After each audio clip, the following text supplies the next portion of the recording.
கூட்டத்தை ஒழுங்கு செய்வது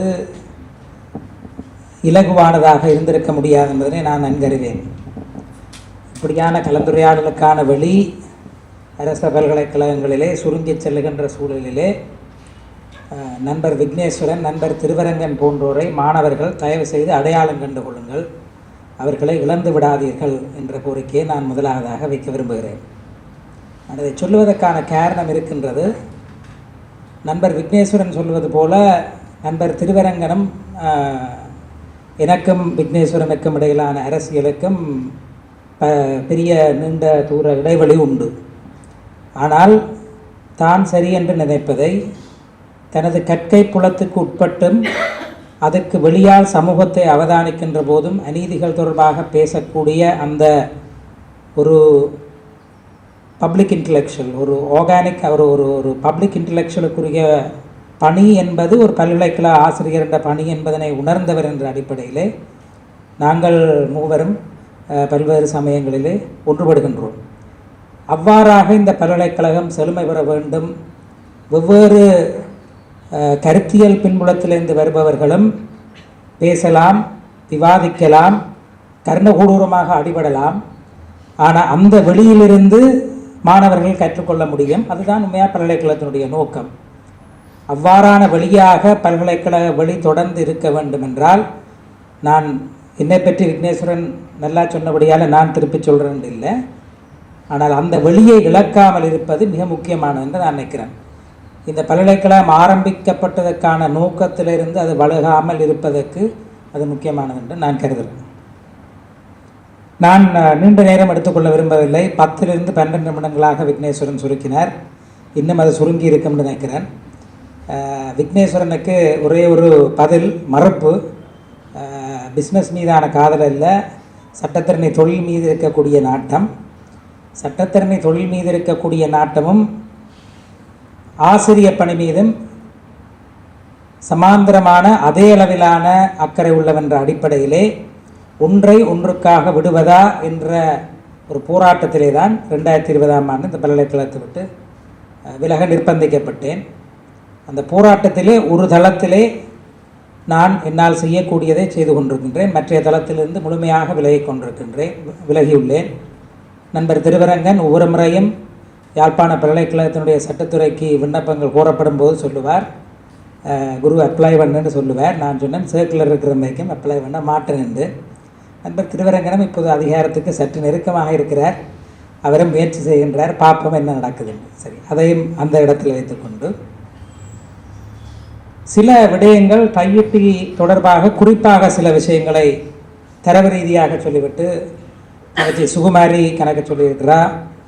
நீண்ட காலம் வலிவடக்கனுடைய தவிசாளராக இருக்கிற சுகீர்தன் அண்ணையும் பல விஷயங்கள் சொல்லியிருக்கிறோம். அப்போ நான் மேலதிகமாக பலது சொல்ல தேவையில்லை, ஆனால் சில விஷயங்களை மட்டும் நான் என்னுடைய பரிச்சயத்தில் என்னுடைய அனுபவத்தில் கண்ட விஷயத்தை சொல்லிவிட்டு செல்லலாம்னு நினைக்கிறேன். முதலாவது, ஒரு இனத்துவ அரசு எத்னோக்ராட்டிக் ஸ்டேட் என்று சொல்லும்போது ஒரு குறிப்பிட்ட கருத்தியல், அது பெரும்பான்மை இனத்தவர்களுடைய கருத்தியலை அந்த அரசினுடைய கருத்தியலாக வரித்து கொண்ட சட்டத்தின் ஆட்சியும் சட்டங்களும் அவற்றுக்கு 2ஆம் பட்சமாக இருக்கக்கூடிய அரசைத்தான் நாங்கள் இனத்துவ அரசு என்று சொல்லுவோம். Rule of law, good governance, சட்டத்தின் ஆட்சி, நல்லாட்சி என்பவை இந்த பெரும்பான்மை கருத்தியலோடு முரண்படாத வரைக்கும் அமுலில் இருக்கு. முரண்பட்டால் மேலோங்குவது எது என்று வருகின்ற போதுதான் அது அந்த பெரும்பான்மை கருத்தியல் என்றால் அது இனத்துவ அரசு தான். இனத்துவ அரசுக்கு பொதுவாக சொல்லப்படக்கூடிய எத்னோக்ராட்டிக் ஸ்டேட்டுக்கு சொல்லப்படக்கூடிய வரவிலக்கணம். இலங்கையை பொறுத்த வரைக்கும் இது ஒரு பூர்ணமான உண்மை. நீங்கள் திருவோணமலையில் அண்மையில் சிலை தொடர்பாக நடந்த விடயத்தை எடுத்து பார்த்தால், அண்மையில் திருவரங்கனும் நானும் ஒரு சந்திப்பில் இருக்க திருவரங்கன் சொன்னார், முதல் நாள் இந்த அரசாங்கம் ஏதோ முற்போக்காக செய்துவிட்டு சந்தோஷம் கொள்ள முடியாமல் இருக்குன்னா அடுத்த நாளே அதை காலவை மாற்றிடுவாங்க. அந்த பயத்தில் சிங்கள பௌத்த கருத்தியல் மேலாண்மையினுடைய கருத்தியல் அதை பின்வாங்கி செய்ய வேண்டியது செய்ய தவறுகின்ற ஒரு அரசாக இருக்கின்றதுன்னு சொல்லி சொன்னார். அதுக்கு காரணம் அந்த கருத்தியல் மேலாண்மை. உதாரணமாக பாருங்கள், சிறுவர்களை பாடசாலையில் அடிக்கலாமா? கார்பரல் பனிஷ்மெண்ட் என்று சொல்லுவோம். சிறுவர்களை அடிக்கலாமான்ற விஷயத்தில் எங்களுடைய தண்டனை சட்டக்கோவையில் அதுக்கு இடம் இருக்குது. அதை மாத்திரத்துக்காக இந்த அரசாங்கம் முயற்சி எடுக்க அக்டோபர் முதல் வாரத்தில் சங்கத்தினுடைய பௌத்த சங்கத்தினுடைய மிகவும் சிரேஷ்ட துறவிகள் அந்த சட்டம் கொண்டு வரப்படக்கூடாது என்று சொல்ல 2 வாரத்தில் அனுரகுமார் திசாநாயக்க சொல்கிறேன், நாங்கள் இதை மீள் பரிசீலனை செய்கிறோம். கலாநிதி ஹரணி அமரசூரிய மானுடவியலில் கலாநிதி பட்டம் பெற்றவர், அதுவும் எடின்பரோ பல்கலைக்கழகத்தை பெற்றவர். ஏன் எடின்பரோ பல்கலைக்கழகம் என்றால் சவுத் ஏஷியன் எத்னோகிராஃபி ஆந்த்ரோபாலஜி என்ற ஒரு மிகவும் ஒரு உயரிய கல்விப்பிடமாக கருதப்படுகின்ற எடின்பரோ பல்கலைக்கழகத்தில் செய்தவர். எங்களில் பலருக்கு முன்னாள் சக பல்கலைக்கழக ஆசிரியராக அவர் இருந்தவர். அவர் போய் பௌத்த துறவிகளுக்கு முன்னால் இப்படி ஒரு சின்ன நாட்காலிக்கு முன்னால் இருந்து பாலியல் தொடர்பான கல்வி அல்லது எல்ஜிபிடி தொடர்பான விழிப்புணர்வினுடைய அவசியம் தொடர்பாக விளக்கம் சொல்ல வேண்டிய அவசியம் என்ற அந்த இமேஜ் வரைக்க எனக்கு ஞாபகம் வருது என்ன, இந்த சிங்கள பௌத்த கருத்தியல் மேலாண்மை. இப்போ கலாநிதி ஹரணி அமரசூரியவனுடைய கல்வி ஆய்வு, அவனுடைய கடந்த கால செயற்பாடுகளை பார்க்குறவைக்கு அவனுடைய முற்போக்கு சிந்தனைகளில் எனக்கு எந்த விதமான சந்தேகமும் இல்லை. ஆனால் ஒரு அரச கட்டமைப்புக்குள்ள அரச அதிகாரத்துக்கு வரைக்க எனக்கு அந்த ஃபோட்டோகிராஃப் அந்த இமேஜ் ஞாபகப்படுத்தினது இது எல்லாமே பௌத்த சிங்கள மேலாண்மை கருத்தியலுக்கு 2ஆம் பட்சமானவை, உள்ளடங்கியவை. அரச அதிகாரத்தில் பிரதமர் பதவிக்கு நீங்கள் வந்துவிட்டதன் பின்னரும் அதிகூடிய வாக்குகளை கொழும்பு மாவட்டத்திலிருந்து பெற்றுக்கொண்டு வந்ததன் பின்னரும் அதுதான் உங்கள் நிலை என்பது மீள மீள ஞாபகப்படுத்துகிறது. அப்போ தையிட்டியை பொறுத்த வரைக்கும் அதுதான், தையிட்டியை பொறுத்த வரைக்கும் இதுதான். 2008ஆம் ஆண்டு மஹிந்த ராஜபக்ஷ கால அரசாங்கத்தில் பௌத்த சாசன அமைச்சு ஒரு சர்க்குலர் விட்டது, சில மண்ணைக்கு தெரியும். என்ன சர்க்குலர் அது? புதிதாக சமயம் சார்ந்த கட்டடங்கள் நீங்கள் அமைப்பதாக இருந்தால் பௌத்த சாசன அமைச்சினுடைய அனுமதியை பெற்றுக்கொள்ள வேண்டும் என்பதுதான் அந்த சுற்று நிறுவனம். அந்த நான் ஒரு வழக்கை மட்டும் உதாரணமாக காட்டுறேன், நின்று நேரம் எடுக்க விரும்புகிறேன். SCFR 92/2016 என்ற வழக்கு பண்டாரகம பிரதேச சபைக்கு உட்பட்ட ஒரு இடத்துல ஒரு முஸ்லிம் மத செயற்பாட்டாளர்களால் ஒரு மத பாடசாலை ஒன்றை உருவாக்குவதற்காக அனுமதி கூறப்பட்டு அது பிரதேச சபையால் வழங்கப்பட்டு அது கட்டப்பட்டு கொண்டிருக்க பௌத்த பிக்குகள் எதிர்க்கினம். இது ஒரு பாடசாலையை அமைக்கையில், மத பாடசாலையை அமைக்கையில் இவை ஒரு பள்ளிவாசலை கட்டினம் என்ற ஒரு எதிர்ப்பு தெரிவிக்கப்பட உடனடியாக பிரதேச சபை அவைக்கு வழங்கப்பட்ட பெர்மிஷனை கேன்சல் பண்ணினோம். கேன்சல் பண்ண அந்த சம்பந்தப்பட்ட நபர்கள் உயர் நீதிமன்றத்துக்கு போயினம் ஒரு அடிப்படை உரிமை மீறல் வழக்கு வச்சு. அந்த அடிப்படை உரிமை மீறல் வழக்கில் இந்த 2008ஆம் ஆண்டு வந்த நீங்கள் பிரதேச சபையினுடைய அனுமதியை பெற்றிருக்கலாம், ஆனால் நீங்கள் ஒரு மத இடமாக அதை உருவாக்குவதாக இருந்தால் புத்து சாசன அமைச்சினுடைய அனுமதியை பெற்றிருக்க வேண்டும். பெறாதபடியினால் பிரதேச சபை தொடர்ந்து அந்த அனுமதியை கைவாங்கினது நியாயமானது என்று ஒரு தீர்ப்பு வழங்கப்படும். இப்போ இந்த நீங்கள் ரிலீஜியஸ் ஃப்ரீடம், மத சுதந்திரம் தொடர்பான சர்வதேச பிரச்சாரம், இலங்கை தொடர்பாக முன்னெடுக்கப்படக்கூடிய மத சிறுபான்மையினர்களால் சொல்லப்படக்கூடிய விடயங்கள், குறிப்பாக கிறிஸ்தவ மதத்தைச் சேர்ந்தவர்கள், இஸ்லாமிய மதத்தைச் சேர்ந்தவர்களால் ஐநாவுடனான அறிக்கை எழுதலும் போது நீங்கள் பார்க்கின்ற விடயங்களில் உண்டு. இந்த சர்க்குலரை வச்சுக்கொண்டு தங்களுடைய மத செயற்பாட்டுகளுக்கு குந்தகம் விளைவிக்கணும். ஆனால் தையிட்டியை பொறுத்த வரைக்கும் 2008 சர்க்குலரும் வராது, அன்னையின் வரைவிடக்கு பிரதேச சபையும் தேவையில்லை.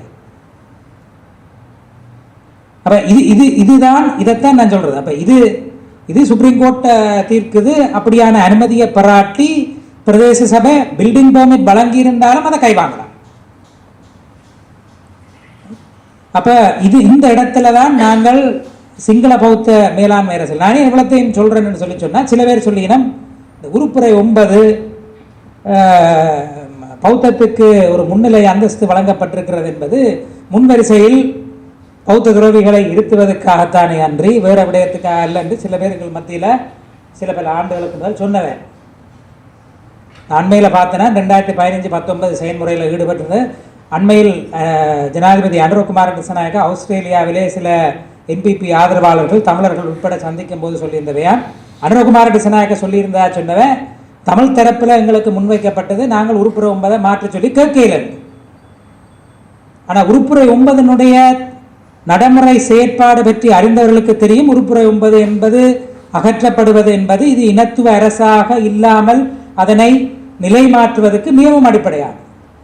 இன்னொரு உதாரணம் சொல்கிறேன். நாங்கள் பிரதம நீதியரசர் ஷிராணி பண்டாரநாயக்க மிக அநியாயமாக மஹிந்த ராஜபக்சவால் பதவி விலக்கப்பட்டு வீட்டுக்கு அனுப்பப்பட்ட போது முதலாக போராடியது, அதற்காக நீதிமன்றங்களை பரிசீலித்தது யாழ்ப்பாண சட்டத்திறனிகள் சங்கம். யாழ்ப்பாண சட்டத்திறனிகள் சங்கத்தை பின்பற்றி காலி சட்டத்திறனிகள் சங்கம், அதுவும் ஒரு பெரிய சட்டத்திறனிகள் சங்கம், அதுவும் அதன் பின்னர் தான் இலங்கை சட்டத்திறனிகள் சங்கம் அந்த இடத்துக்கு வந்த என்னென்னா அவ்வளவுக்கு ராஜபக்சேக்கு பயம். இதே பிரதம நீதியரசர் ஷிராணி பண்டாரநாயக்க அவர்கள் ஒரு கிறிஸ்தவ மதஸ்தாபனம் ஒன்றை சட்டமூடாக நிலைநிறுத்துகின்ற வருகின்ற போது அவர் எழுதுகிற ஒரு தீர்ப்பு அது ஆர்டிகிள் 9க்கு முரணாக போயிடும். மதங்களை பிரச்சாரம் செய்வது, ப்ரொபகேட்டிங் ரிலிஜனுக்கு இந்த ரைட் இல்லை. மதங்களை பிரச்சாரம் செய்வதன் மூலமாக சிங்கள பௌத்தத்துக்கு ஒரு பாதிப்பு ஏற்படுத்தும் என்றால் அவ்வாறாக ஒரு சமய நிறுவனத்தை உருவாக்குகின்ற சட்டத்தை நாங்கள் அனுமதிக்க இயலாது.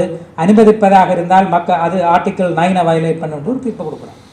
நான் என்னத்தை சொல்ல வரேன் என்றால், ஒரு சட்டத்தரணி இப்போ சொன்னார் சட்டத்தரணியாக இருப்பது கூட காதல் என்று, அதே சட்டத்தரணி தான் இந்த மாதிரி விஷயங்களையும் கழுவி ஊத்துறேன். பிரதம நீதியரசர் ஷிராணி பண்டாரநாயக்க நாங்கள் அனைவரும் கொண்டாடுகின்ற கோட் அண்ட் கோட் அடைப்பு குறிக்கில் சொல்கிறேன் முற்போக்கு நீதியரசரால் எழுதப்பட்ட தீர்ப்பு என்ன, ஏனைய சிறுபான்மை சமயங்கள் மத பிரச்சாரம் செய்வது ஆர்டிகிள் 9க்கு முரணானதான். இது எல்லாத்தையும் இந்த ஆர்டிகிள் 9 பெருசாக உங்களை பாதிக்காது என்று சொல்கிற தரப்புக்கு தெரியாத தீர்ப்புகளும் இல்லை. விக்னேஸ்வரன் நான் சொல்கிறேன் சார். அப்போ ஆர்டிகிள் 9க்கு ஒரு ரியல் டைம் இம்பேக்ட் ஒன்று இருக்குது, ஒரு உண்மையான காத்திரமான ஒரு தாக்கம் ஒன்று இருக்குது. இப்போ நீங்கள் இதை எடுத்து பாருங்க. ரைட், இப்போ தங்கச்சி சொன்னால் 1946 ஒரு உறுதி ஒன்று இருக்குது இந்த நாகதீப விகாராதிபதிக்கு. இப்போ இதில் என்ன பிரச்சனை என்றால், தொடர்ந்து சர்ச்சை பூர்வமாக பேசக்கூடிய ஒரு வல்லமை எனக்கு இயல்பாக இருக்கிறபடியாக தான் பேசவே வாரையில் இருந்தாலும் சொல்கிறேன். நாங்கள் இப்போ நாகதீப விகாராதிபதியை கொண்டாடுறோம் என்று அவருக்கு திஸ்ஸ விகாராதிபதியோட போட்டி. இந்த நாகதீப விகாராதிபதிக்கு இந்த காணி என்னென்று வந்தது 1946 எனக்கு திருமதி சாருஜன் அவர்கள் அந்த உறுதியினுடைய பிரதியை வழங்க வந்தபடியாக அதை அண்மையில் பார்க்கக்கூடிய சந்தர்ப்பம். அவர்கள் ஒரு சட்ட நடவடிக்கையாக வந்திருந்தார்கள். அந்த சட்ட நடவடிக்கை என்ன என்ற தொடர்பாக சூர்தரனைக்கு விரைவில் தெரிய வரும். எனவே அந்த விடயத்தில் அந்த உறுதி எனக்கு காட்டினவன். அந்த உறுதியை நீங்கள் பார்த்தீங்கன்னா அவை தங்களுடைய தாய் உறுதியாக என்னத்தை காட்டினோம். இது இந்த நைனாதீவு விகாரதிக்கு 46 ஆண்டு வந்த உறுதி என்ன உறுதியா, அதன் தாய் உறுதி என்னவாம், 18 டிசம்பர் 1946 அன்று ஒரு சத்தியக்கூட்டின் மூலமாக குறித்த காணி எமக்கு உரித்தாமையால் இந்த காலத்தில் சத்தியக்கூட்டு மூலமாக உறுதி கைமாற்றம் செய்யப்பட்டது. நான் எனக்கு தெரிஞ்ச சட்ட அறிவில் சொல்கிறேன், அந்த உறுதி எந்த நீதிமன்றத்துக்கு போனாலும் வைக்கப்படாது. இப்போ தங்கச்சி சொன்னால் ஏதோ வீடு வச்சதை மீட்க முடியாமல் தான் அதை போனாங்க. ஆனால் அந்த காணி உறுதி எந்த நீதிமன்றத்திலையும் நிற்க முடியாது. சரி, ஆனால் அதுதானம் தற்போது திஸ்ஸ விகாரை கட்டப்பட்டுள்ள பகுதிக்கு வெளியில் அமைந்துள்ளது. நானும் அதுக்குரிய ஸ்கெட்சுகள் படங்களை பார்த்துருக்கேன், அது வெளியில் இருக்கு. இப்போ என்னை பொறுத்த வரைக்கும் வலிவடக்கு பிரதேச சபைக்கு நாங்கள் பொதுவாக கொஞ்சம் தாய் உறுதி சிக்கலான இப்படியான உறுதிகளை கொண்டு போனால் சுகிர்தரனை பில்டிங் பர்மிட் தரமாட்டேன். உங்களோட உறுதியில் சிக்கல் இருக்குது, உங்களோட தாய் உறுதியெல்லாம் சிக்கலாக இருக்குது, இதுக்கெல்லாம் பில்டிங் பர்மிட் தரமாட்டேன்னு சொல்கிறார். ஆகவே நாகதீப விகாரைக்குரிய உறுதியாக இருந்தாலும் சுகிர்தரன் அங்கே கட்டிடம் அமைக்கிறதுக்கான அனுமதி தாரத்துக்கான வாய்ப்பு குறைவுன்னு தான் நினைக்கிறேன். சரி, கொடுக்க அது நாகதீப விகாரைக்கு இருப்பதாக சொல்லப்படுகின்ற 46ஆம் ஆண்டுக்குரிய காணியிலே கட்டையிலாதான். இங்கே இருக்கிற காணிக்காரருக்கு ஒன்றும் இல்லை. இப்போ திஸ்ஸ விகாராதிபதிக்கு இப்போ நீங்கள் அதில் பார்த்தீங்கன்னா காங்கேசந்துறையை சேர்ந்த களுத்துறை இன்னொரு பெரிய பேர் போட்டு ஒரு தேரருக்கும் இன்னொரு தேரருக்கும் வழங்கப்படுகின்ற ஒரு தர்ம சாதனமாக வழங்கப்படுற ஒரு உறுதி என்று தான் அதில் சொல்லப்பட்டிருக்கு. அப்போ அந்த உறுதியே எனது கருத்தை நீங்கள் எவ்வளோத்துக்கு சட்டத்தரணி கருத்தாக எவ்வளோத்துக்கு நீங்கள் வலிதாக கருதுகளோ தெரியாது, ஒரு செல்லுபடியற்ற உறுதியின் மீது செய்ய வைக்கப்படுறதால் இந்த காணி மீதான அவைண்ட கிளைமுக்கு வந்து there are 0 claims. ஒரு ஜீரோ கிளைம் சொல்கிறேன். அங்கே எந்த விதமான குறைஞ்சது ஒரு வெளிப்படுத்தல் உறுதியோட கூட இதுவரைக்கும் ஒரு வெளிப்படுத்தல் உறுதி கூட காட்டினதில்லை திஸ்ஸ விகாராதிபதி. தற்போது சார்ஜனுடைய அப்பா அவன் அந்த அந்த காணிக்குள்ளே இருக்கக்கூடிய ஆக்கள உறுதிகளுக்கு மாற்றாக காட்டக்கூடிய மாதிரி அவற்ற ஒரு உறுதியும் இல்லை. அண்மையில் நான் ஒரு 2-3 மாதங்களுக்கு முதல் இலங்கையில் உள்ள ஐநா அலுவலகத்தினுடைய மிக சிரேஷ்ட உத்தியோகத்தரோட இதை பற்றி பல்வேறு விஷயங்கள் பேச கேட்டார். நீதி அமைச்சுக்கு நான் போயிருக்க நான் ஏன் இதை சில விடயங்கள் வெளிப்படையாக சொல்லத்தான் மேடம். நாங்கள் பொது தளத்தில் இருக்கிற சில விஷயங்களை நாங்கள் சொல்லுவது கடமை என்ற அடிப்படையில் சொல்கிறேன். நீதி அமைச்சோட நாங்கள் இந்த தையிட்டு பிரச்ச விடயம் தொடர்பாக கேட்டபோது அதுக்கு அவர்கள் சொன்னது எங்களுக்கு கையளிக்கத்தான் விருப்பம், ஆனால் அந்த காணிக்கு பல்வேறுபட்ட முரண்பட்ட கோரிக்கைகள் இருப்பதால் எங்களால் கையளிக்க முடியாமல் இருக்கு. இது எப்படி இருக்குன்றால் ஒரு காணியில் போய் நீங்கள் இருக்கிறீர்கள் உங்களுக்கு ஒன்றும் இல்லை, சரியான ஆள் டீடோடவா அதுக்கு பிறகு நான் நம்பி போகிறேன்னு சொல்கிறேன். அதை சொல்கிறதுக்கு இவைக்கு என்ன இது? அது நீதிமன்றம் தீர்மானிக்கட்டும். இது சார்ஜனுக்குரிய காணியா இல்லை எக்ஸுக்குரிய காணியா வையக்குரிய காணியா சட்டுக்குரிய காணியா அதை அவை பேசிக்கொள்வேன். உறுதிகள் முரண்பாடான உறுதிகள் இருக்கும் என்றாலும் நான் பார்த்தளவில் முரண்பாடான உறுதிகள் இல்லை. முரண்பாடான உறுதிகள் இருந்தால் என்ன நடக்கும்? வழமையாக நாங்கள் இங்கே யாழ்ப்பாண மாவட்ட நீதிமன்றம், வல்லாக மாவட்ட நீதிமன்றம், எல்லா மாவட்ட நீதிமன்றங்களையும் தாராளமாக காணிப்பிணக்குகள் இருக்குது, யாருக்கு இது சொந்தம் என்றது தொடர்பான நாங்கள் பேசி தீர்த்து கொள்ளலாம். ஆனால் இங்கே அரசாங்கத்தால் திஸ்ஸவிகார சார்பில் ஐநாவுக்கு சொல்லப்படுற பதில் என்ன? பல்வேறுபட்ட முரணான கோரிக்கைகள் இருப்பதற்காக யாரிடம் இதை திருப்பி கையெழுப்பதுன்றதற்காக குழப்பம் உண்டு. உங்களுக்கு ஒரு குழப்பம் தேவையில்லை. நீங்கள் எழும்பி போனால் பிறகு அவை அந்த காணி யாருக்குரியன்றதை அதை பார்த்து தேவையென்றால் பேசி தீர்ப்பினர், இல்லாட்டி நீதிமன்றத்துக்கு போய் தீர்ப்பினர். இதுவும் முக்கியமானது. அப்போ இது அடுத்ததாக நான் முடிக்க முதல் சொல்ல வேண்டியது நீதிமன்றத்துக்கு போங்க, நீதிமன்றத்துக்கு போகலாம் தானே இவை இல்லாமல் சொல்கிறதுக்கு நீதிமன்றத்துக்கு போகலாம் தான் ரைட். இப்போ ஒரு ட்ரெண்ட் ஒன்று இருக்குது, பொதுவாக ஆட்சியலில் ஒரு ஒரு ஒரு போக்கு ஒன்று இருக்குது. எந்த தீர்மானங்களை சட்டத்துறையும் நிறைவேற்றுத்துறையும் செய்ய தயங்குகின்றார்களோ, லெஜிஸ்லேச்சரும் எக்ஸிக்யூட்டிவும் செய்ய தயங்குகிறார்களோ, இது ஒரு டெமோக்ரஸியில் புது ட்ரெண்ட். அதை நீதிமன்றம் நோக்கி தள்ளி போட்டு நீதிமன்றம் என்ன முடிவு எடுக்குதோ அதன்படி நாங்கள் தலை வணங்குவோம்னு சொன்னது. இந்தியாவில் அந்த காலத்தில் மிகப்பெரிய உதாரணம் அயோத்தி பிரச்சனை.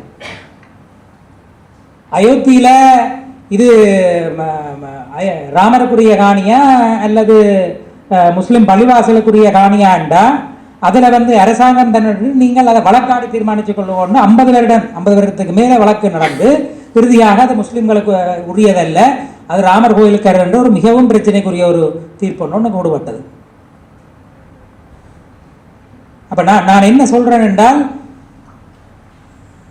மக்களினுடைய வாக்குகளால் தெரிவு செய்யப்பட்ட அரசாங்கம் எடுக்க வேண்டிய தீர்மானங்களை எடுக்காமல் அந்த தீர்மானத்தை வேறொரு இடத்துக்கு தள்ளுது.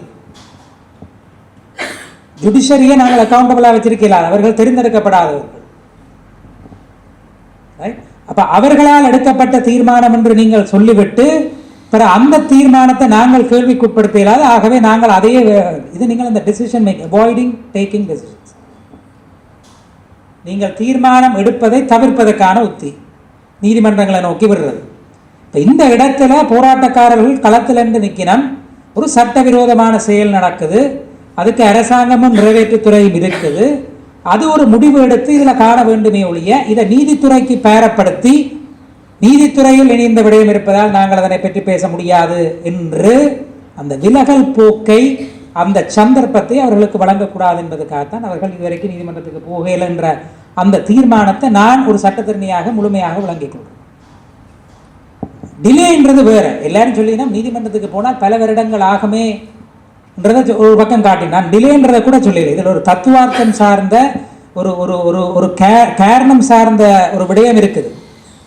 நாங்கள் உரிய என்னென்று நாங்கள் ஒரு அக்கௌண்டபிள் ஒரு நான் டெக்னோக்ராட்டிக் ரெஜீமை பில் பண்ண போகிறோம் என்றால் எங்களுடைய வாக்குகளில் தெரிவு செய்யப்பட்டவர்கள் அந்த தீர்மானத்தை எடுத்து அதற்குரிய விளைவுகளை தாங்கிக் கொண்டு மக்கள் முன்னால் போய் அதை விளங்கப்படுத்தி இதுதான் செய்ய வேண்டிய சரியான விடயம் என்று சொல்ல வேண்டிய அந்த இடத்துக்கு வரணும். இப்போ அனுரகுமார டிசநாயக்க இந்த ரோட்டில் நடக்கே நாங்கள் ஃபேஸ்புக்கில் போட்டு பாராட்டுறோம். நானும் ஒன்றை போட்டு நீ நடந்தால் நடையலாம் என்று போட்டுனாங்க. அப்போ அவ்வளவு பொலிட்டிக்கல் கேபிட்டல் இருக்குது உங்களுக்கு, அவ்வளவுத்துக்கு அரசியல் மூலதனம் இருக்குது. அந்த அரசியல் மூலதனத்தை என்னத்துக்கு பாவிக்கிறீங்கள்? கார்பரல் பனிஷ்மெண்ட்டை நீக்கிறதுக்கு கூட பாவிக்க தயாரில்லை. அதாவது இனத்துவ ரீதியான கேள்விகள் இல்லை இனத்துவ ரீதியான பிரச்சனைகள், தமிழ் மக்களுடைய உரிமை சார்ந்த பிரச்சனைகளில் கூட நீங்கள் கை வைக்க மாட்டீங்க.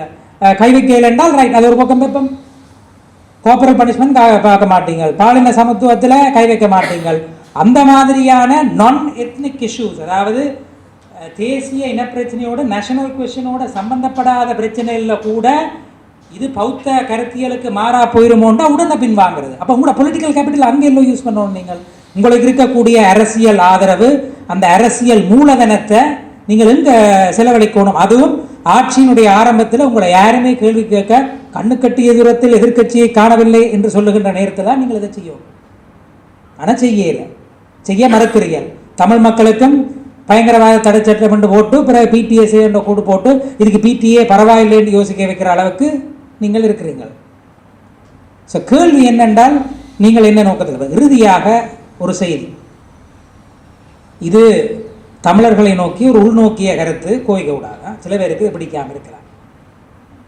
எவ்வாறு நாங்கள் பேரினவாத அரசியலை, அடக்குமுறை அரசியலை நாங்கள் எதிர்த்து நிற்கிறோமோ, அண்மையில் பிமால் ரட்நாயக்க வந்தவர் சொன்னார், பிரச்சனை சிங்கள தேசியவாதிகளாலும் தமிழ் தேசியவாதிகளாலும். நாங்கள் அதை மிக கடுமையாக அந்த அந்த அந்த ஈக்குவேஷனை மறுப்போம். ஒரு பேரினவாத தேசியவாதத்துக்கும் ஒரு ஒடுக்கப்பட்ட மக்களுடைய தேசியவாதம் ஒன்று. அந்த மாயைக்குள்ள எங்களோட மக்களையும் நாங்கள் உள்வாங்குவதை அனுமதிக்கக்கூடாது. நாங்கள் எடுத்துக்கொள்ள ஒன்றுள்ள தேசியவாதம் ஒரு ஒரு ஒடுக்குமுறைக்கு எதிரான தேசியவாதம். அந்த தேசியவாதமே ஒரு ஒடுக்கும் தேசியமாகவும் மாறக்கூடாது, அதுவும் முக்கியம். நான் ஏன் இதை சொல்கிறேன் என்றால், எங்களுடைய பரப்புக்குள்ளேயும் எங்களுடைய கட்டுப்பாட்டு, நான் மதம் என்றபடியாக சொல்கிறேன், மதம் என்ற தலைப்படுத்தபடியாக எங்களோட கட்டுப்பாட்டுக்குள்ளேயும் எங்களுடைய தமிழ் மக்களுடைய பெரும்பான்மை மதத்தை ஒரு ஆக்கிரமிப்பு மதமாக நாங்கள் முன்னிறுத்துவோம் என்றால் அதுவும் தவறு.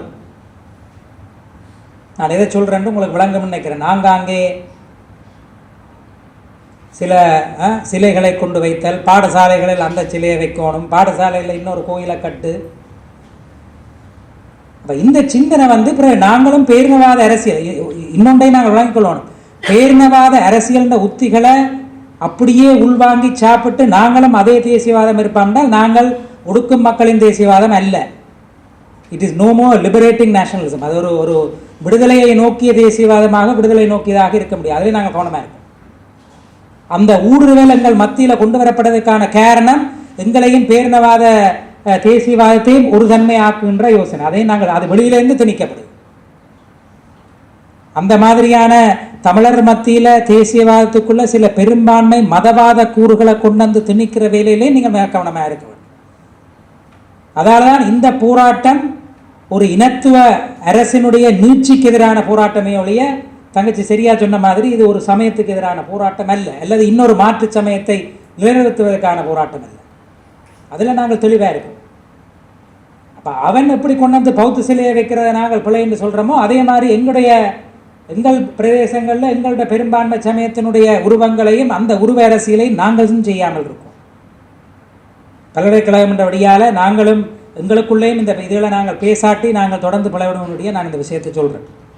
ஆகவே என்னுடைய வேண்டுகோள், நாங்கள் மிக தெளிவாக இதை ஒரு இனத்துவ அரசினுடைய ஒடுக்குமுறை என்று நாங்கள் நம்பர் 1 இதை பார்க்கணும். 2வது, இது அனைவருடைய போராட்டம். இது தனிப்பட்ட தனியார் காணி உரிமையாளர்களுடைய போராட்டம் அல்ல. ஒரு இனத்துவ அரசு ஒன்று இல்லாமல் போனால்தான் எங்களுடைய பிள்ளைகளுக்கு இலங்கை தீவிலே எதிர்காலம் இருக்கின்ற நம்புகின்ற அனைவரும் பங்கு கொள்ள வேண்டிய போராட்டம். இது ஒரு தேசியவாதத்துக்கு எதிரான தேசியவாதம் இல்லை, ஒரு ஒடுக்கும் தேசியவாதத்துக்கு மறுத்து சுயநிர்ணய போராட்டத்தின் ஊடாக அந்த பேரினவாதத்தை தோற்கடிக்க செய்கின்ற அரசியல் என்ற விளங்கிக் கொள்ளல் எங்களுக்கு தேவை. 4வது, பேரினவாத அரசியலினுடைய உத்திகளையோ கூறுகளையோ அதனுடைய கருத்தியலையோ நாங்கள் உள்வாங்காமல் பார்த்துக்கொள்வோம். நன்றி.